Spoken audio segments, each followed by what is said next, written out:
Good morning, everyone. Am I audible at the back? People at the back, am I audible? Can you hear me? Okay. So I'll begin today's lecture with the problem that we faced in the previous lecture. Some of you might have, or you might have noticed that the screen recording was failing multiple times. Any guesses as to why that was happening? And we'll later on see whether this is a machine learning problem or not. But in general, it's a systems problem.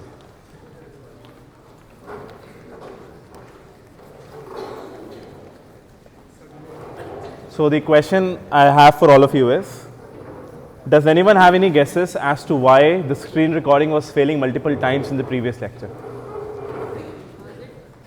Sorry? Can you repeat it a little louder? Task cannot.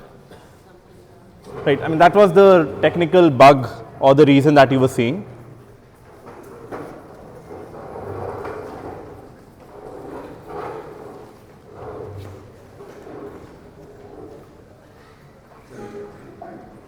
Yes, any guesses?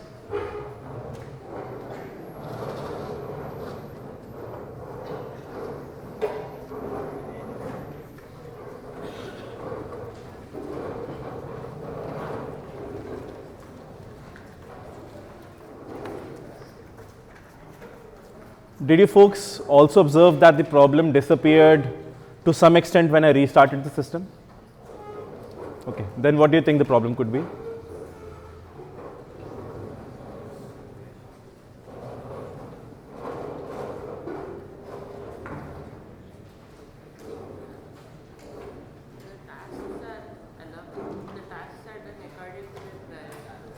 Okay. Some of the background tasks that may be running. Okay. The CPU that was running for the load. So when we restarted that, many of the background tasks were done. Okay, so Jaydev says that maybe some of the background tasks were occupying some resource. He's not mentioned the resource, but that was causing an issue. Any other guesses?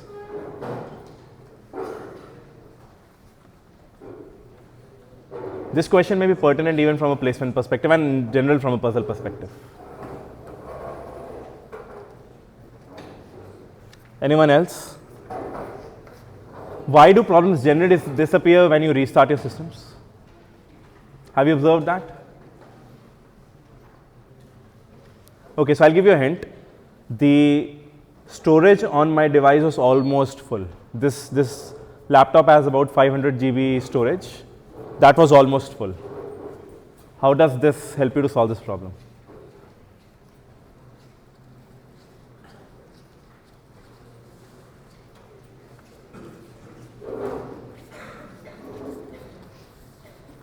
How does restarting help you to get more storage? So the storage was full. My system could not allocate enough space to store the movie, QuickTime movie, which I was recording, or the screen recording. But as soon as I restarted the system, I suddenly had a lot of space. What changed? There might be background tasks running, but I am expecting something more technical. You're correct. The RAM cleared up, but what is the relationship between RAM and the storage? Yes. So someone has now said the correct term, swap. How many of you have heard of the term swap?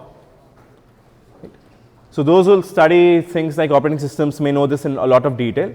So typically systems like these, they have 8 GB RAM, 16 GB RAM, whereas the hard disk or the storage device is typically, let's say, 256 GB, 512 GB, 1 terabyte.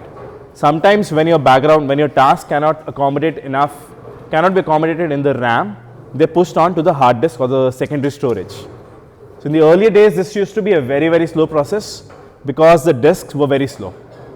But in modern devices, the disks are very, very quick. Because we use what technology currently? Solid state drives, SSDs, right? So today's SSDs, at least for some laptops, at least for this class of laptop that I have, is very, very quick. They often don't boast that you require 32 GB RAM. They say that you can do very well with 8 GB RAM because you have very quick read and write access to the secondary storage, right? So what was happening was that my storage was full, a lot of the background tasks were running, they were not accommodated in the RAM, so they were pushed onto the storage.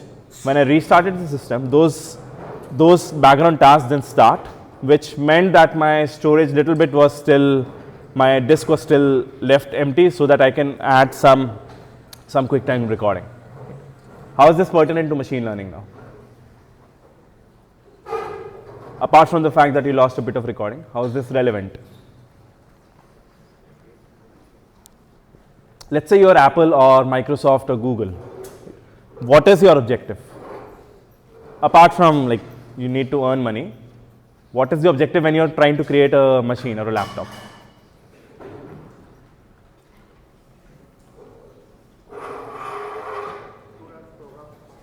You want the programs to run faster. So you'll basically come up with some set of objectives, right?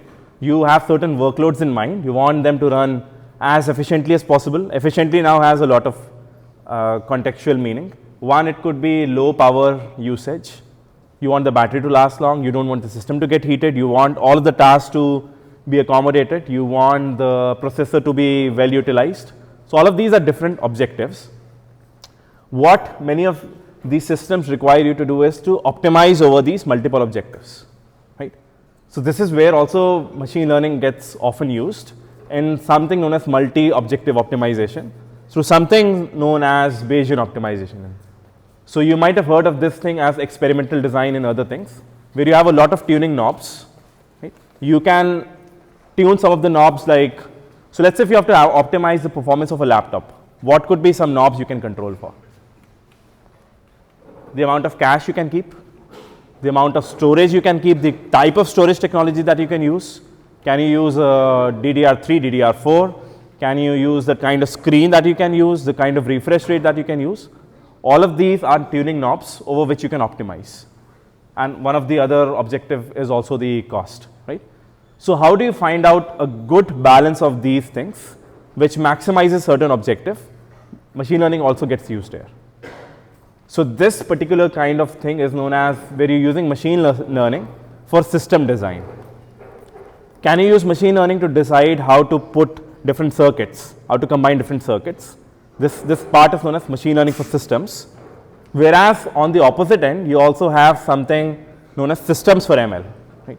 A lot of today's hardware or a lot of today's machine learning is very successful because of GPUs. Have you heard of any other accelerators similar to GPUs which get often used? TPUs from Google. A lot of companies have their own hardware accelerators.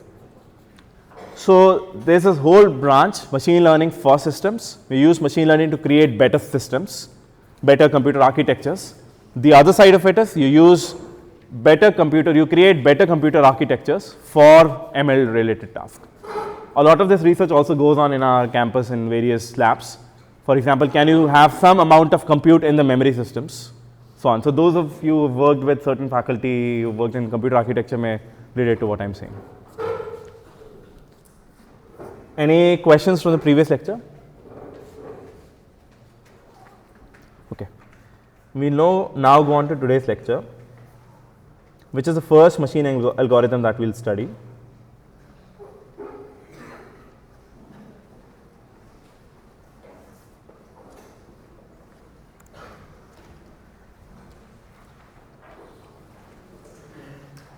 So the previous lecture we had looked at the convention that we use in machine learning, what is X, what is Y, what is classification, what is regression. So these are different kinds of tasks. We had also looked at metrics. We had also looked at why certain metrics don't make sense. Let's see if you remember that. Why don't we use mean error as a metric in regression? Mean error is not used because your prediction may be 0 and your ground truth may be 10, and your prediction may be 0 and ground truth might be minus 10. In that case, the mean error is 0. But in both the samples, you are off by 10 units. Right? So it's better to use mean absolute error, mean squared error kind of metrics. So one of the reasons why decision trees, which is one of the simplest ML algorithm, is very popular is that they're very, very interpretable. And interpretability is important when you want to establish certain amount of trust in the AI system. So what happens when you go to a doctor in the institute when you're not feeling well? Do they take certain measurements? What is your body temperature? How are you feeling? So they'll get hold of all these symptoms, and then based on something, based on whatever background information that they've had, their experience, they will form a diagnosis, and then they'll give you certain kinds of medicines. Right? So probably what goes on their head is, if the pulse is between this and this, if the temperature is between this and this, if the symptom includes dry cough, wet cough, if you're feeling nauseatic, if you're feeling something else. So they have certain kinds of conditions in their mind, in their background, in their experience. Based on that, they'll come up with certain kinds of diagnosis. Right? You can have the same temperature, but let's say depending on the kind of cough, they will prescribe you a different kind of a medicine. Maybe if it's a certain kind of cough, they will treat it as an allergy. If it's a certain other kind of a cough, they'll treat it as a viral infection. Right? But essentially it starts with, do you have raised temperature or not? Yes. Then do you have cough or not? So it's basically some rules like system that they come up with, which is very interpretable, very easy to use. That's where decision trees will come in. We will be looking at this particular problem today. We want to predict whether someone will play tennis or not. So we'll be looking at few variables, input variables, the outlook, whether it's overcast, rain, sun, the temperature, whether it's hot, mild or cool, the humidity, high, normal, and how windy it is. What we are trying to predict is whether someone will play or not, the last attribute. Is this a classification task or a regression task? Classification task, because the output variable is discrete quantity. What can you say about the input features? Are they continuous or discrete? They are discrete. So we could have used something known as a neural network, a very fancy algorithm. Everyone wants to do neural networks, but neural network is effectively a sequence of weights, a sequence of numbers, which you don't really have an easy way to assign any meaning to it. Right? So let's say this is a huge graph which is given to you, and each of the edge in the graph is some number. Right? Now based on this, if you learn whether or not someone will play tennis, can you interpret this very easily? Do you have a meaning? Do you have an understanding of what this 4.5 number might mean, or what this 20.7 number might mean? Probably not. In contrast, if I show you a diagram like this, what do you interpret from this? If the outlook is overcast, then yes. If the outlook is overcast, you play tennis. Right? Which means that this particular person likes to just play in overcast conditions. It's very amenable to playing. The outlook is sunny, the humidity is high, you don't play. Right? So even if it's the sun is out, but it's very humid, so you don't prefer to play in high humidity. Whereas if it's sunny, but the humidity is normal, you'll play. If it is rainy, but the wind is weak, you can play. If it is rainy and the wind is strong, you don't play. Right? Is this significantly easier to interpret compared to a bunch of numbers that you may see on a more sophisticated algorithm like neural networks? So this will be our goal for today's lecture, to use a machine learning algorithm known as ID3 to create a tree like this, which becomes a first machine learning algorithm. So as I was mentioning about medical diagnosis, again, if we had a system like, what are the number of vessels which have some amount of blockage? So this is, let's say, for someone, we want to see whether or not they should require a stent in their heart or not. Do they require an angioplasty or not? So again, it seems to be certain hierarchical decisions being taken. First, you check for some condition. Based on the value that that condition has, you decide the next course of action. The reason I'm showing this is, if you want to replace a doctor, if you want to augment a doctor with a machine learning algorithm, they might find something like this much more easy to interpret, much more easy to accept, compared to a bunch of numbers, a huge sequence of numbers. Now this algorithm which we'll be studying, decision trees, the specific decision tree algorithm called CART and ID3, they were given by this faculty from UC Berkeley, who known as Leo Breeman. I wanted to show this specifically because just to show the amount of contributions that this particular person had, including things like random forest, so very popular algorithms, classification regression trees, bagging predictors, which we'll also study in this course. Now, I showed you one particular decision tree. You had a bunch of attributes like sunny, you had outlook, humidity, wind. Right? I've shown you one particular decision tree. You could have created a lot of decision trees, lot of possible decision trees. The root node could have been any of outlook, humidity, wind. The follow-up nodes could have been anything else. Right? So this is showing you that there are a lot of trees which exist, but we want to find out one good tree. And then there is this particular paper in 1975, from these two authors. Does anyone know the name of the second author? Have you heard of this? Ronald R. Rivest. If you've heard of the popular book on algorithms called CLRS, so this person is the R from that. They mention that this is NP complete. I won't go into the details of why creating an optimal decision tree is NP complete or the specifics of the meaning of NP complete. Let's just call it it's computationally very hard, intractable to compute what is an optimal decision tree, the best provable decision tree for your given data set. In contrast, whenever you are unable to create something which is optimal, you end up doing certain things known as approximation. You have to create an approximation to the best tree that you could have created.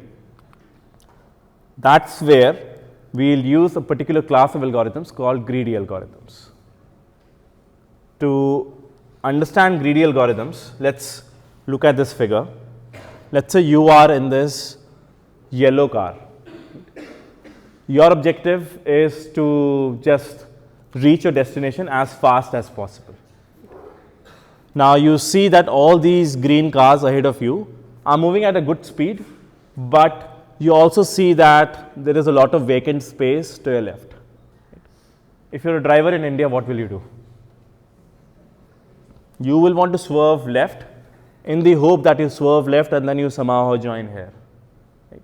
You'll break the rules, you'll do whatever you want to do, but you'll take the greedy decision.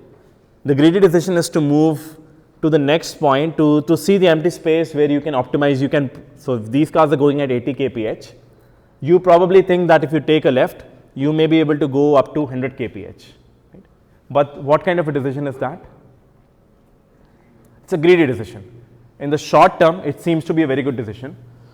In the long term, it's a very bad decision because you will be held back by the truck.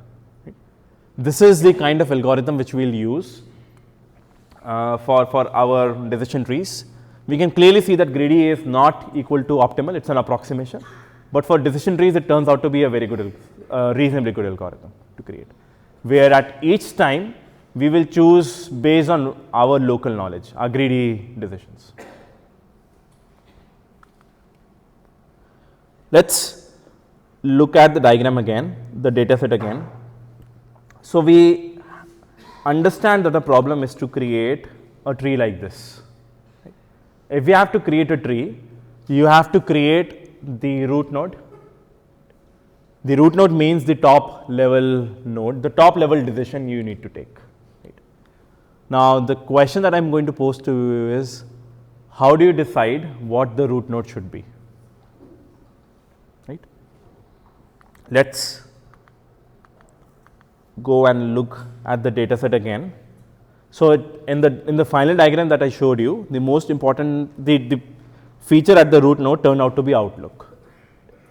Can you look at this table and let me know why do you think outlook was chosen as the root node?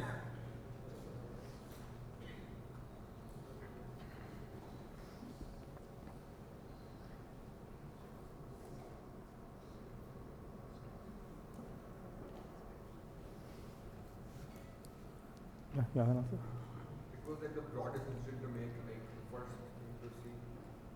it was the broadest decision to make. Okay. So typically when you want to make decisions, you want to choose nodes which give you a lot of clarity after you have taken that particular decision, right? Or after you have asked that particular question. Any other thoughts as to why we ended up picking Outlook as the root node? Let's just look at Outlook equal to overcast columns or rows. Let's see. Okay, I don't have the labeling here. Let's look at the rows in which Outlook is overcast, which is D3, D7, D12, and D13. For all of these nodes, for all of these records, rows, what do you observe in the play attribute, in the play outcome? Yes. So is this a good decision to make? Like if I know that the Outlook is overcast, I am 100% clear as to what the outcome is, right?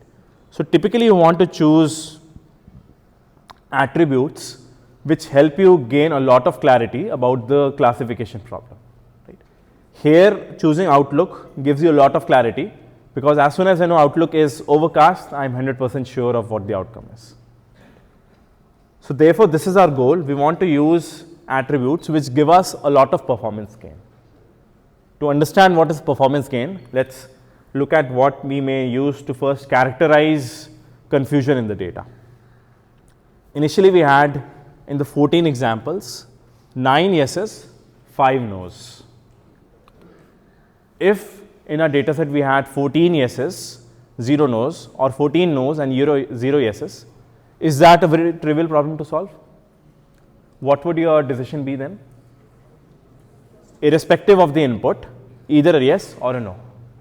So that's more or less like just like a dummy classifier which we saw in the previous lecture. So what does this tell you? Whenever we have a good clarity or a very broad distinction between the two classes of interest, that's an easier problem to solve. Right? For that the decision is very easy. 14 yeses, nothing, no confusion at all. 14 nos, no confusion at all. 9 yeses, 5 nos, some confusion. 7 yeses, 7 nos, more confusion. Yes? 7 yeses, 7 nos is more confusion compared to 9 yeses, 5 nos. So the key insight which we have here is that the problem is easier to solve when the amount of disagreement is lesser. Here I am characterizing disagreement as the two ratios of the two classes, yeses and nos. Now we have to characterize this phenomena via some statistical measure which gets you some sense of disagreement. So now we have two classes, yeses and nos. What do you think could be a measure of disagreement? A single number which you can compute, which can tell you that there is a lot of disagreement. If we have 14 yeses, 14 nos, we should say that there is 0 disagreement. If there is 7 yeses, 7 nos, we should say there is high amount of disagreement. 9 yeses, 5 nos, slightly lesser amount of disagreement. So, sorry, ratio. So one thing would use is the ratio. The ratio will give you a certain problem if you have 14 yeses and 14 nos. You get a 14 over a 0. The difference between them, okay, you could use that as a statistical measure. Any other statistical measure? Entropy. Have you studied entropy in any other course? Sorry? Thermodynamics. Yes. So the disagreement or confusion or disorder, that's where you generally think of entropy. So it's an information theoretic concept which measures the purity of examples. The formulation is given by minus summation I equal to 1 to n p of xi log of p of xi. Right. Here we have xi's are basically telling you whether it's a 0 or a 1 or a plus or a negative or a yes or a no. Right. So we can have two possible values, and we have this strange looking formula. Does anyone have any clue as to why we end up with such a strange looking formula?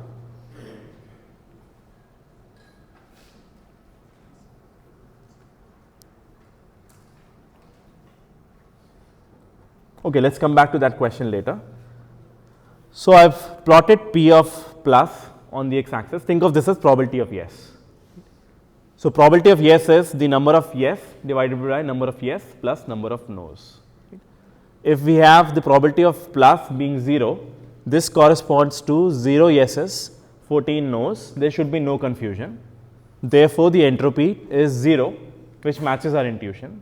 On the other extreme, if P of plus, which is the number of yeses divided by number of yeses plus number of no's, is 1, which means that all of the outputs are 1 or yes, again there is no confusion. Therefore, the entropy is 0.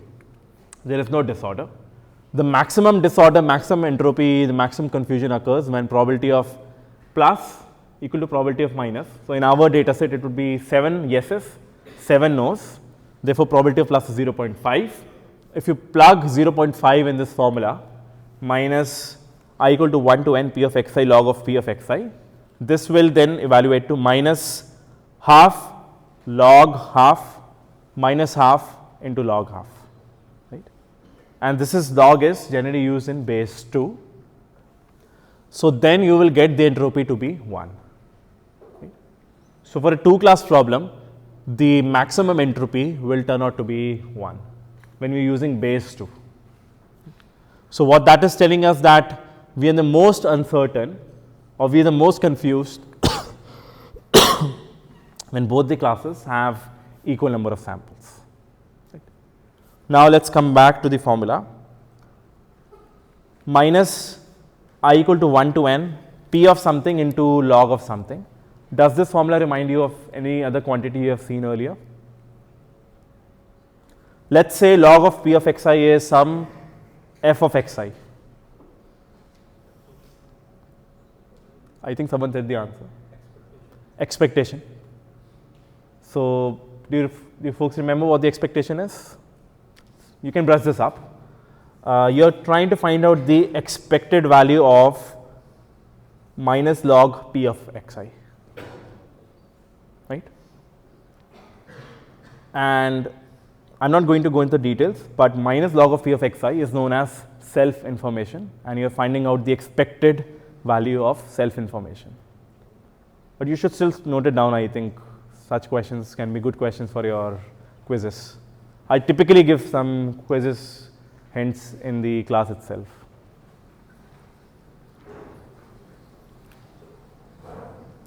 Okay, any question on the formulation? Here we use log base 2. If we use log base 2, we are talking about the entropy in terms of bits. If we use a log base e, we call that nats, NATS. The quantity is known as nats.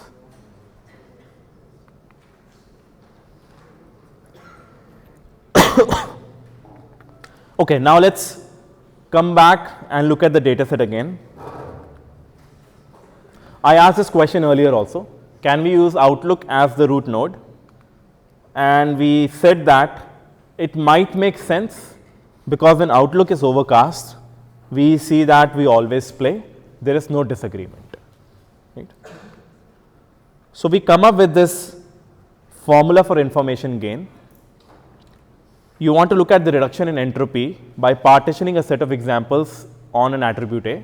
That looks like a complicated formula. I will first skip over all of these things. We will come back to this. So, without looking at any attribute, what is the entropy of the data set that you have? Entropy of the data set is decided by the column that you are trying to predict. Now, that is 9 yeses and 5 no's. So, the entropy of that would be minus, can you write this out in a notebook? So, it is some minus summation p log p. You have 2 classes, p of yes and p of no, and you have total 14 examples, 9 yeses, 5 no's. I do not want you to calculate, just write down the expression so that you have confidence in this.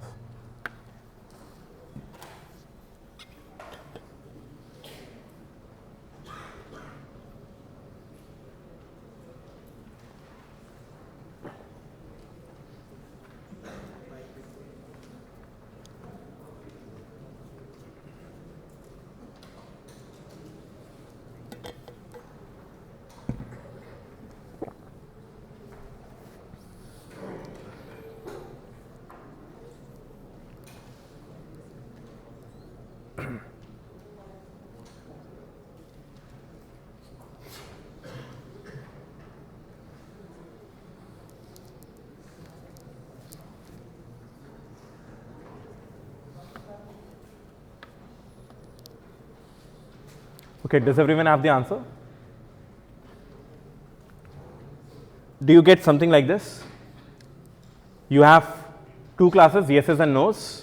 So P of plus is 9 over 14, P of no is 5 over 14. You just substitute those values in. Minus 5 over 14 log base to 5 over 14. Minus 9 over 14 log base to 9 over 14.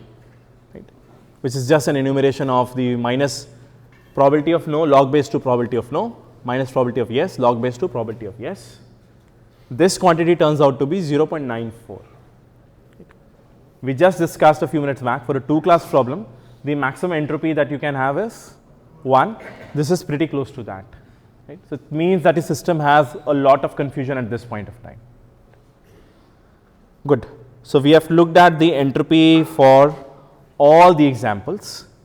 Now, what we are saying is that let's choose an attribute. After choosing which attribute, you will be able to divide your data set into sub rows. So let me show that again. Right. So let's try and look at the outlook attribute only for now. If I forget about the other attributes. If I divide my data set on the basis of outlook, I'll have 3 small tables, okay, because my outlook can take 3 values: sunny, overcast, rain. Let me create these 3 small tables first. If the outlook is sunny, what is my entropy of that set, of that subset of data? In this subset, you have 3 no's, 2 yeses. The entropy will be minus 3 over 5 log base to 3 over 5, minus 2 over 5 log base to 2 over 5, which turns out to be 0.971. If I look at the second subset which I get when outlook is overcast, my entropy is 0. I don't need to calculate this. For the third one, when outlook is rainy, my entropy is based on 3 yeses, 2 no's, which is the same as 2 yeses and 3 no's, by the way. Right? So this tells you that it's symmetric in that way, which is again 0.971. Right? So if I had not divided my data set by using any attribute or by making any decision, my entropy was 0.94. Right? So my entropy was 0.94 for all the examples. Right?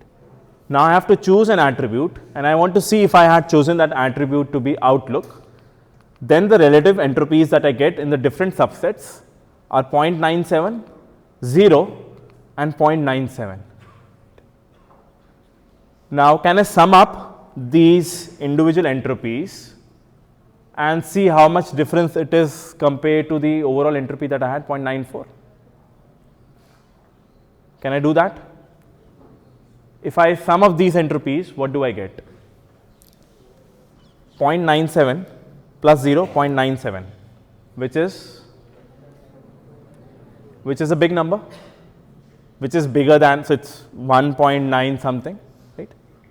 So if I sum these numbers up, does this mean that if I split my data based on the outlook attribute, my entropy has increased? Does it mean that?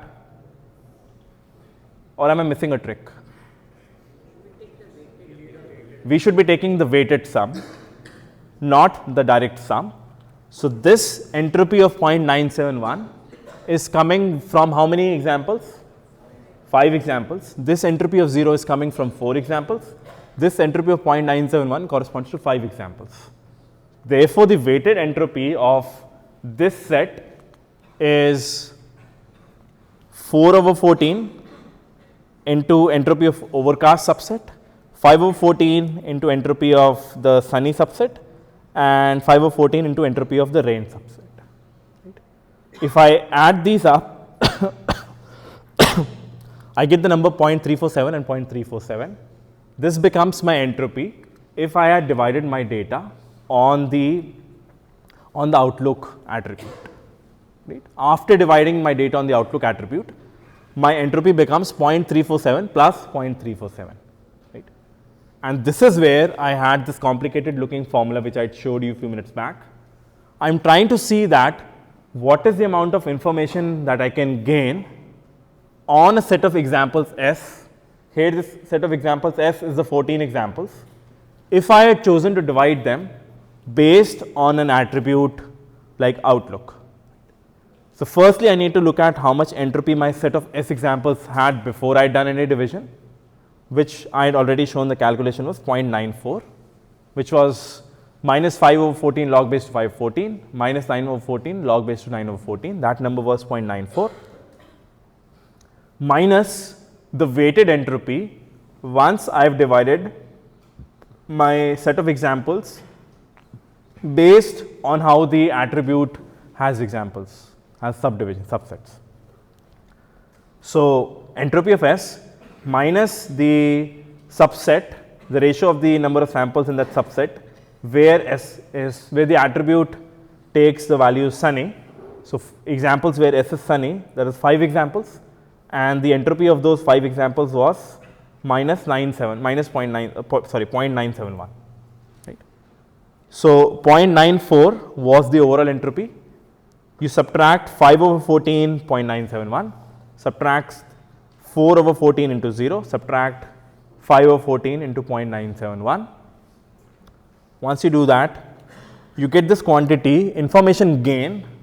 How much information do you gain, or how much reduction in entropy, confusion you get once you divided your set of examples S using an attribute like outlook. Do you want me to repeat? Yes. So, let us look at the formula slowly. Your goal in the decision tree is to choose an attribute at every stage which gives you the maximum gain in information. The other way to say gain information is which leads to reduction in your confusion. The way we define confusion is entropy that we have. So, we have high entropy when we have a good mix of yeses and nos, and we have low entropy when we are very clear on a certain class. So, we want to choose an attribute which gives us a reduction in entropy, right, which reduces our confusion about a prediction task. So, we have to therefore, when we are looking at the reduction in entropy, we first have to take the overall entropy that we had earlier, which was just the entropy of the set S. Our set S is the 14 examples that we had.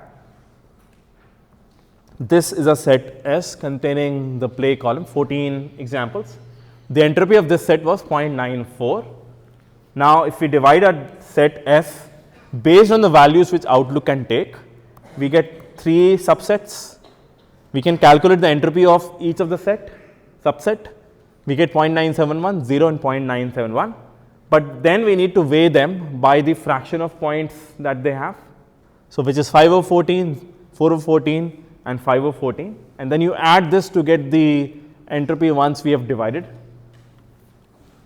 and thus we can get the information gain by subtracting these weighted entropies from the original entropy of the set F. Once we do that for this set of examples S and the attribute outlook, we get the information gain is 0.246. Any questions, further questions? Good. Yes.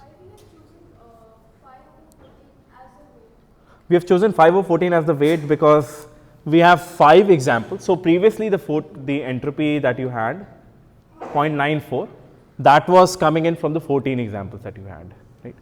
Now, you are looking at the entropy coming in through the 5 examples, the entropy coming in from 0 examples, and the entropy coming in from 5 examples. Can we choose other weights? No, we will have to choose based on the proportion of samples, just so as to maintain the uniformity and the definitions. Other questions? Yes, good. So, initially I have just shown you the overall S, but we will see in a minute how we will have to modify this algorithm as we incrementally build the tree. Right? Thus far I've shown you how to choose a root node, right? So in that also I've just shown you one step. What is the information gain by choosing the set of examples S and the attribute outlook. Similarly, I will have to calculate the information gain on the set of examples S and attribute humidity, set of examples S and attribute wind, set of examples S and attribute temperature. If I do that for all the attributes, I'll get a graph like this. Based on this, which attribute do you think should be the root node? Outlook, because it gives you the maximum reduction in entropy, or it gives you the highest information gain. So thus you should be choosing outlook as your root attribute. Once you have chosen outlook as your root attribute, you have got a tree which looks like this. Right? Outlook is a root node. It has 3 branches: sunny, overcast and rain, depending on the 3 values it can take. For outlook equal to overcast, I put a yes. Why have I done that? Because there is no confusion at that point of time. All of the decisions are always a yes, right? Now, what do I do for outlook equal to sunny branch of the tree and outlook equal to rain branch of the tree? What should I do? We have to apply the same thing recursively now. Right? Some of you might not have heard the term recursive, but we will come to that in a second. Now, let's go ahead and look at this branch of the tree, outlook equal to sunny. Right? If we have outlook equal to sunny, we have this subset of the data now available to us. Right? If you remember, we had 5 examples where outlook was sunny. Now, only on these 5 examples do we need to create further branches in the tree. What can you say about this tree? What should be the next attribute? Humidity. Can you say that even without doing any calculations? Good. Looking at the humidity, when the humidity is high, you don't play. When the humidity is normal, you play. Therefore, the information gain on choosing attribute humidity at this stage would be what? Entropy of this set itself, right? The information gain is the maximum information that you could have gained in this subtree, right? There is no entropy, or the entropy is 0 once you choose the humidity equal to humidity attribute.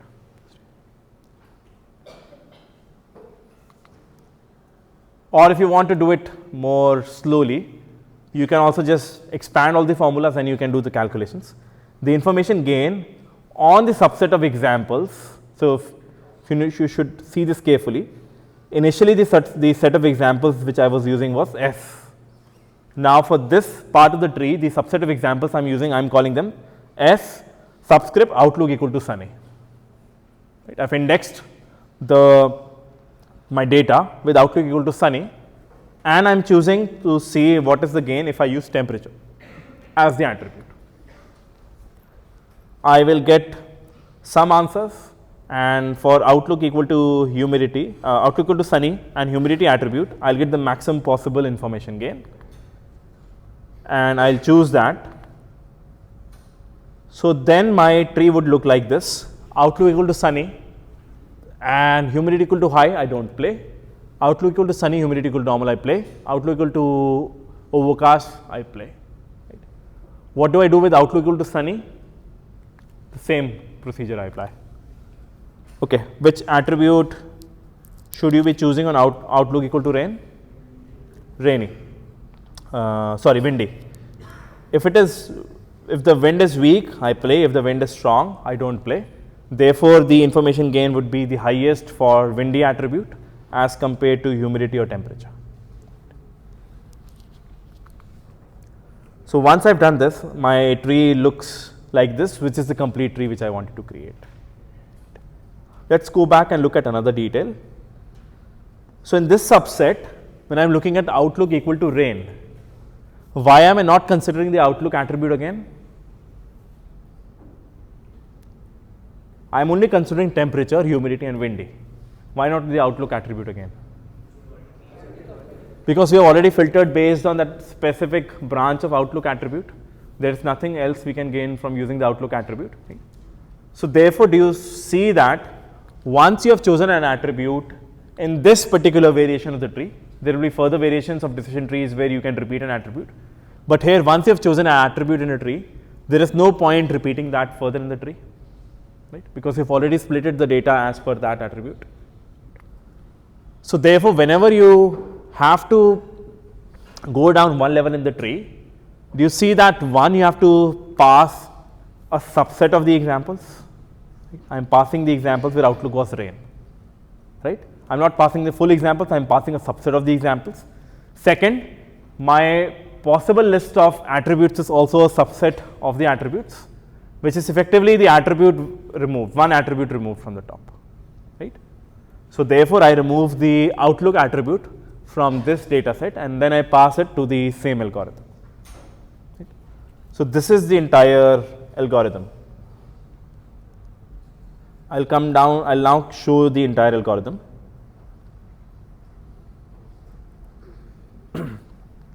This algorithm is called ID3. It takes in a few arguments, the examples, the target attribute and the attributes. So think of examples as the matrix S or the S variable. The target attribute is, in this case, whether or not you'll play, and attributes are the list of columns: outlook, temperature, humidity, windy. The first thing you have to do is to create a root node for the tree. We didn't look at one specific detail, but let's assume that if all the examples are either positive or a negative, then the root node is directly positive or negative. Do we need any attribute at that point? No, right? So this was one base case I didn't show, but that's something you'll have to be wary of when you're using recursive algorithms. They typically require something known as a base case. The base case here is if all the examples are positive or negative, return the root with the label positive or negative. If attribute is equal to empty, return root with the most common value of the target attribute in examples. Can someone explain me what is going on in this line? How can you get attributes equal to empty?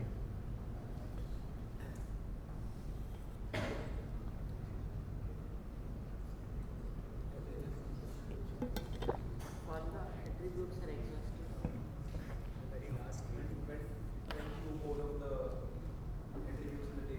Yeah. So let's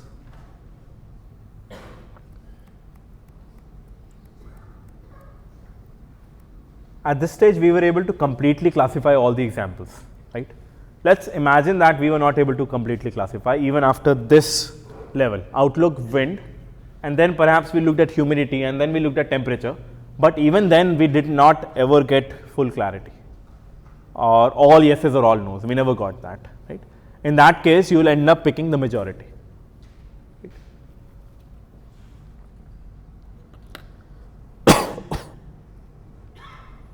Okay, so these were some base cases to consider, and then it's the main part of the algorithm. To pick an attribute A which best classifies the examples. How do we pick up an attribute, or what is the definition of best classifies the examples?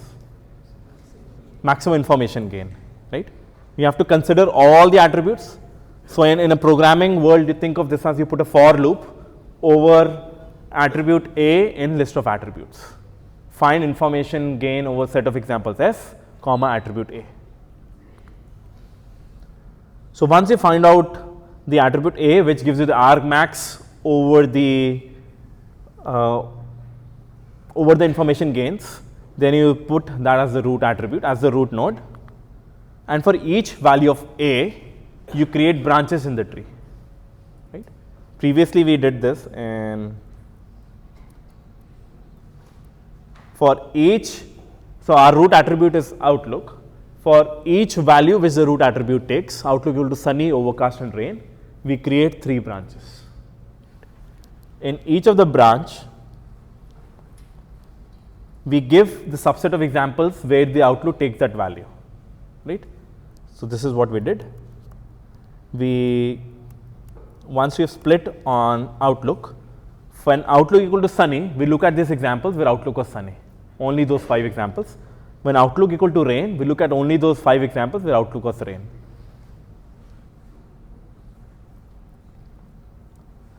If the examples is empty, then we add the leaf with the most common value of target attribute, again one of those corner cases.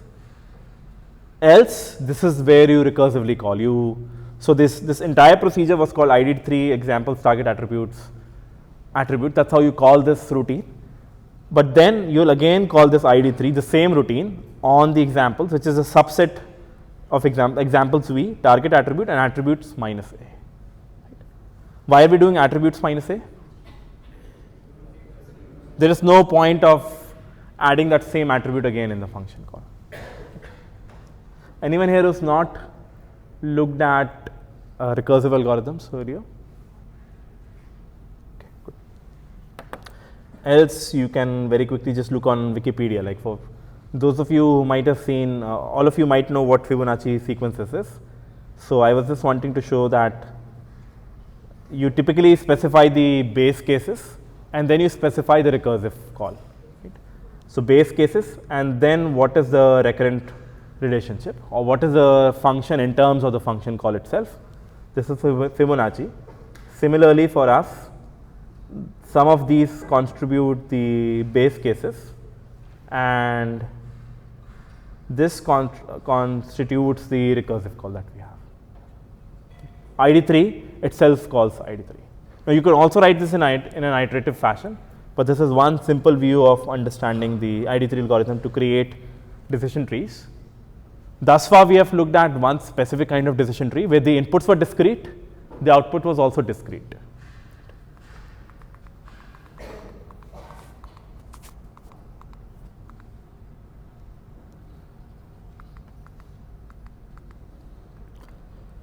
Okay, if this is a decision tree, how do we make a prediction? Can someone tell me the prediction for high humidity, strong wind, sunny outlook, hot temperature? Will you play or not play? How many say play? How many say don't play? Okay, most of you say don't play. So whenever you have to give a prediction, in a decision tree, you just walk down the tree.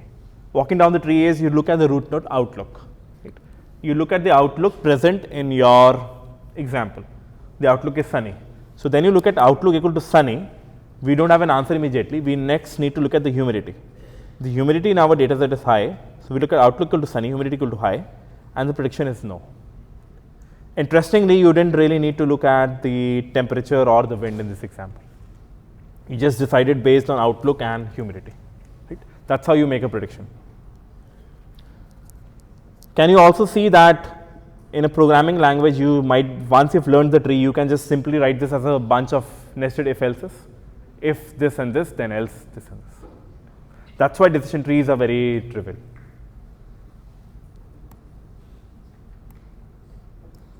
Okay. So thus far, we didn't put any restriction on depth the tree could have taken. Let's assume that I'm telling you that for some reason, let's say let me ask that. Why might we want to limit the depth of a tree? So this one had no limit. This tree could have gone as deep as possible. But let's say I give you this question that why might you want to limit the depth of a tree? Sorry? Time it takes to calculate. So he says that perhaps, so this is known as the training time, the cost it takes to train. Maybe he says that he wants to optimize over that because it's a lot of time. Yes. It might overfit the data. We have not really looked at the term, but that's a correct answer. What could be some of the reasons? Computational capacity in terms of do you mean the processing capabilities? Okay, so let's say you don't have sufficient processing capabilities, which is similar to you want to reduce the computation cost or the training cost. What else? Very few examples might be left after certain. Okay, so very few examples are left. There is no point in going beyond a certain depth. That is maybe just going to complicate the tree a lot. What else? How many of you have looked at or heard of the term smart devices? Smart fridges, smart this, smart that.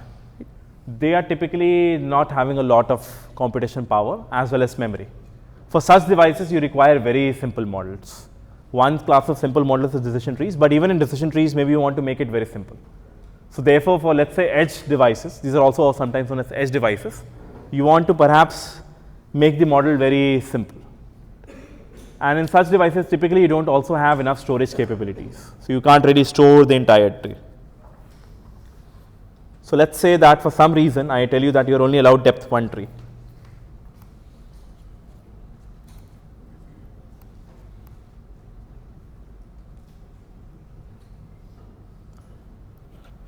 So if you were only allowed a depth 1 tree, for outlook, which means that for depth 1, I'm saying that you're only making, you're only putting one attribute. Right? When we made this decision, outlook equal to overcast was clear, it was a yes. For outlook equal to sunny, why have I kept it a no? Majority was no, 3 out of 5, and for outlook equal to rain, majority was a yes. Right? So that's how you'd limit the depth of a particular tree. Okay, depth 0 tree was always predictor? Yes, because 9 yes, 5 no's. Okay, now we will looking at the second class of decision trees where the input is discrete but the output is real. If the output is real, what kind of a problem is this called? Regression. Okay, how might you convert the previous problem into a regression problem? So you'll have to change the output attribute. What do you think could be a good output attribute you want to put? Probability of playing. Okay, what else? Error probability. Something else? So one which I had in mind was minutes played. How many minutes will you play? It could be 0 to some positive number. Okay. So the modified data set looks like the following. We have replaced the play or not play with minutes played. How do I now learn a tree?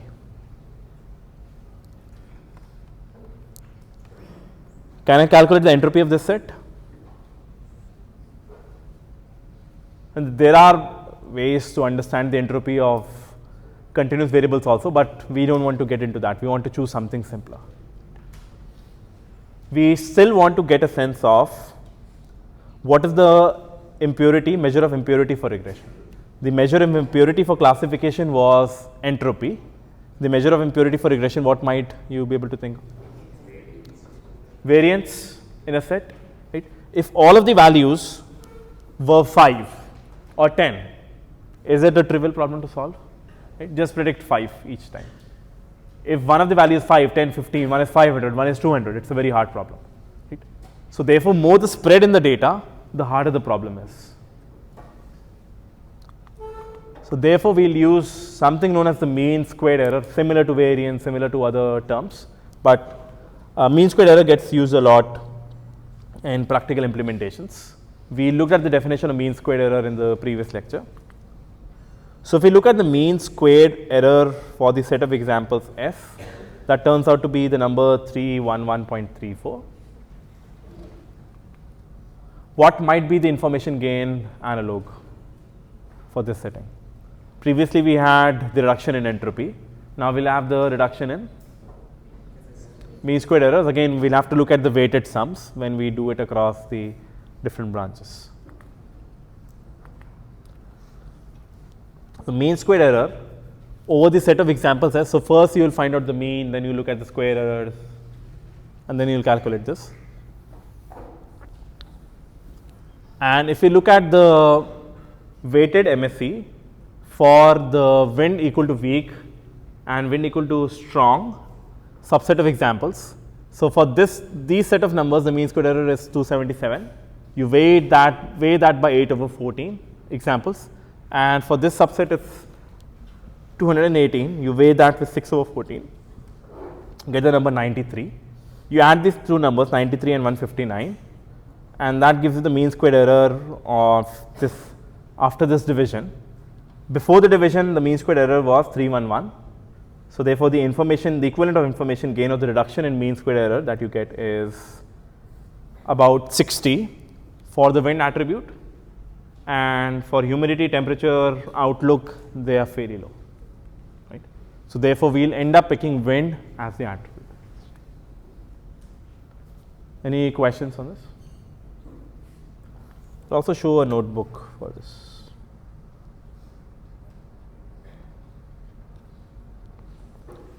So I created this data set as a CSV, and I read this. I'm showing the calculation of the mean squared error. So firstly, I look at this data set. I look at the minutes played columns, 14 examples. I find the mean of that. The mean minutes played is 32.71. I find out the MSE of the set S, which is the mean squared error of all the examples S. So this is the definition of mean squared error. You find out the minutes played minus the mean minutes. You square that, you take the mean. It turns out to be 311.34. Now you divide the data set using the wind attribute as per the different categories it can take. So I'm doing a unique on this to give you the different categories. And I calculate the subset over the, I calculate the MSE over the subset of the data I get. And then I weigh it using the fraction of the number of samples in the subset as to the total number of examples which were passed. And this is the same set of calculations I was showing. When wind is weak, these are the the number of minutes you play, and when wind is strong, this is the number of minutes you play. You calculate the weighted MSEs for these two branches, and you calculate the total weighted MSE, which is about 252. Calculate the reduction in an MSE based on the wind attribute, it turns out to be 59. You can generalize this to find the reduction in MSE for the data set given an input attribute and a target attribute. So I've specifically written these notebooks to help you with the first assignment, where I've kept the structure similar to what you might need to implement them. If I look at the different attributes, and I've also shown some nice usages of where you can use pandas and NumPy, what functionalities you may use. So as an example, I've shown you the different values which the wind can take. I do that by df wind.unique. Right? So df of wind gives you the column corresponding to wind in this data set. It will give you this column, and I do a dot unique on this. It will return me two values, weak and strong. I loop over those and I get the subset. And this is the diagram which I had showed.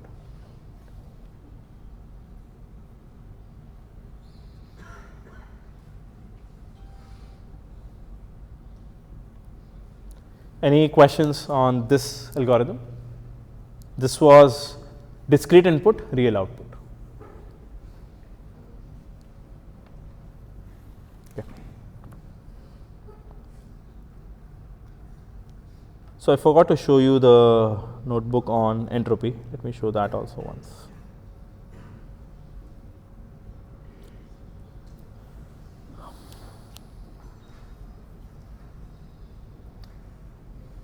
So I'd been talking about that entropy when you have all yeses and all no's, all yeses, 0 no's, or all no's and 0 yeses, or when the probability of plus or the probability of negative is 1, then the entropy is 0, right? But if you were to write it down mathematically, you have minus p log p, some minus p log p summation, right? What happens when p is 0? What happens to minus p log p? So 0 into log 0, what should it be? Is it undefined or is it 0? If I show you the code, right, so in this case I am using a function to calculate the entropy in NumPy. I am using log base 2, and I am just assuming it's a 2 class problem. So I am just passing in the probability of the plus class. So therefore I write it as minus p into np dot log base 2p minus 1 minus p, which is probability of negative class, and np dot log base 2 1 minus p probability of negative class. If I check this, I was trying to I wanted to show if you want to recreate that graph.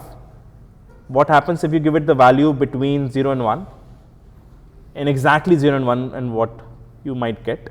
So if you give it the value exactly 0 or exactly 1 or exactly 0, you get not a number, and for exactly 1.0 you get again not a number. But we know that as per our definition, the entropy is 0 when the probability of plus or the probability of negative is 0. So these are certain numerical hygiene things you'll have to learn. If you don't take care of them, you may end up with certain NANDs or certain problems in your machine learning code. Right? So one way to quickly fix this is, once I call this function entropy of x values, I can replace a NAND to num and do NAND equal to 0. Wherever I have not a number, I replace that with a 0. After that, I get the y values, I can plot them, and the plot then looks as expected. On the other hand, we can also use another function which is numerically more stable, or which gives the expected answer when we do minus p log p and we put p equal to 0. Right? So this function is from a library called SciPy. The early one I was using it was just NumPy function. This is called the function x log y. The reason this works okay is that because it's defined, if you look at the definition of x log y, in the documentation they say that x log y is 0 if x is 0. Right? So this is the way they get rid of the problem which we were previously having. So here I didn't have to do any special NAND to num conversion. I just call this directly over the set of values between 0 and 1. Right? I just wanted to show you that you have to be slightly careful of the edge cases in machine learning code.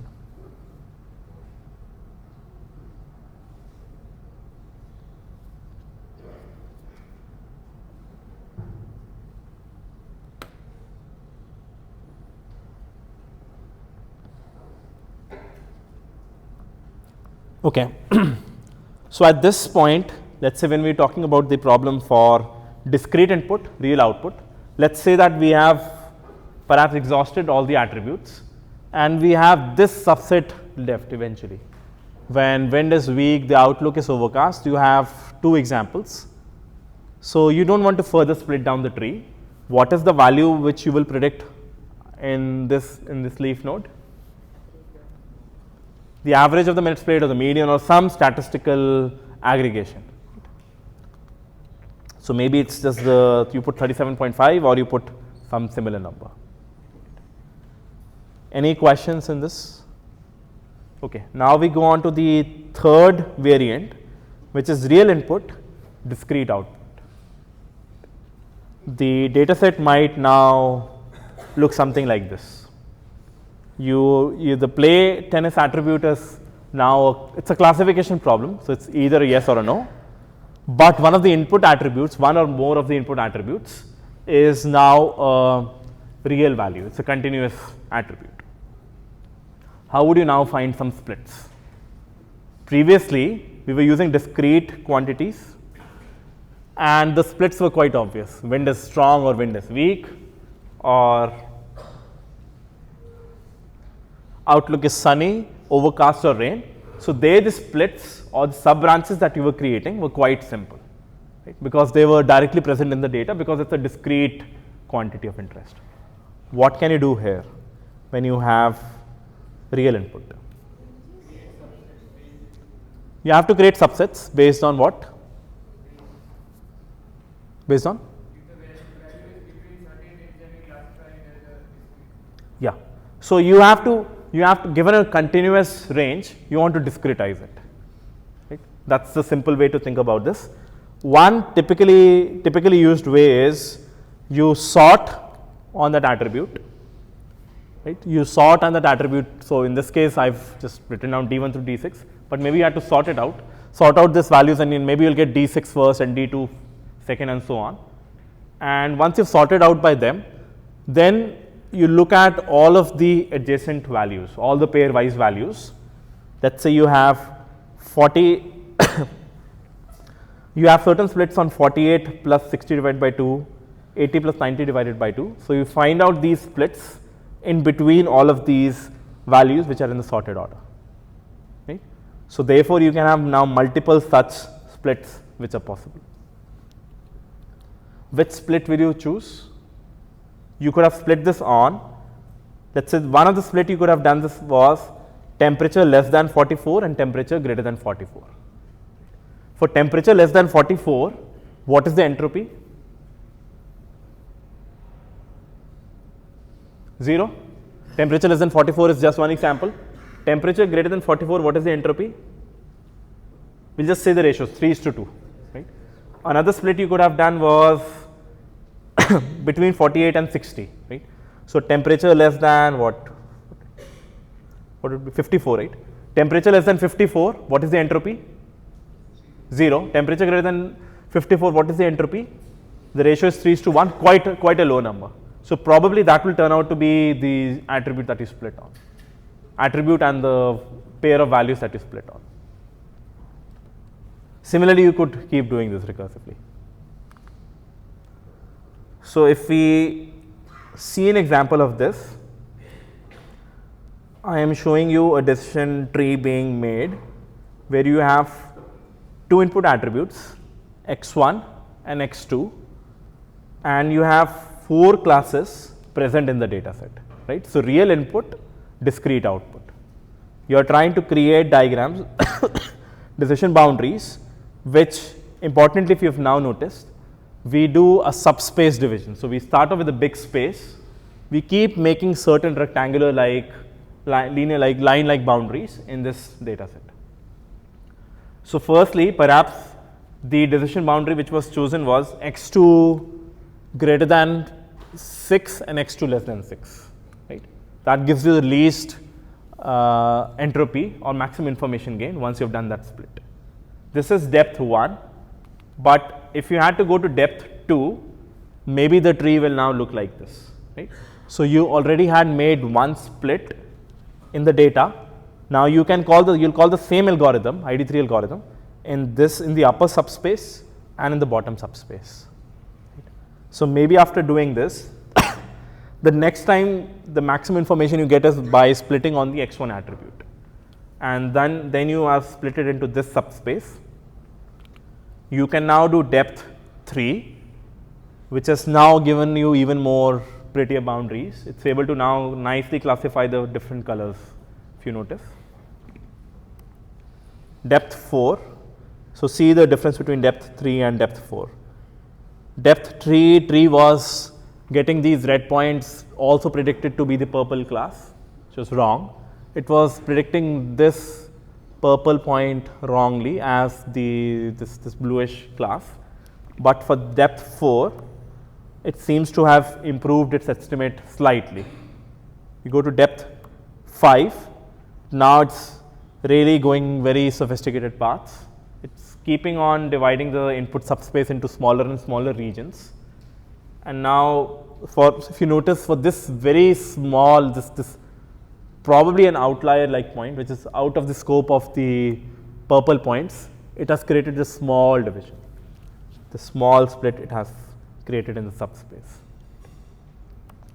You can keep doing this and you'll see that it will keep getting more accurate. Now, similarly, this for only this red point, we have created this split. Right? So if you notice carefully, you'll probably see that, or you'll probably think that we have gone overboard. We should have stopped a few steps earlier, because now we are trying to look at some very nuances of the data set, and we've lost the general pattern. The general pattern was perhaps just caught well enough here. After that, we are perhaps looking at very specific some 1 or 2 points, and which is making our boundaries unnecessarily complicated.